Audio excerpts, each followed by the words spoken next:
Jadi ada dua model pemilihannya, tapi yang kita gunakan ini pemilihan langsung, jadi tidak langsung. formatur. Oh, tidak formatur.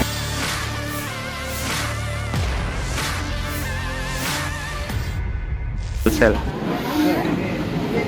Ya, saya mengucapkan syukur alhamdulillah kepada Allah Subhanahu wa taala atas limpahan rahmat dan syafaat dari Nabi Muhammad SAW sehingga proses pemilihan dan penetapan sekretaris itu berjalan dengan lancar sesuai dengan yang diharapkan. Kalau sebelumnya itu Bu, bagaimana sistem pemilihannya Bu?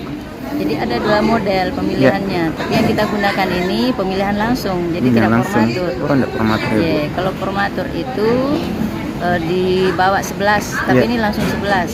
Sehingga ke-11-nya semuanya itu langsung jadi pimpinan wilayah Asia Sulawesi Selatan periode 2022-2027. Di Asia. Saya ketua lembaga penelitian pengembangan Asia. Sudah beberapa periode. Mas di Aisyah ini Bu, sudah berapa lama berkecimpung ini Bu?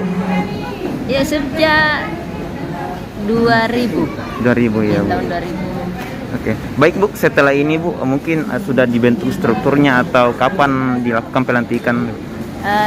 Kita susun dulu, kita lengkapi, setelah itu kita ajukan ke pimpinan pusat sesuai dengan anggaran dasar, anggaran rumah tangga, baru kita lakukan pelantikan. Begitu Bu.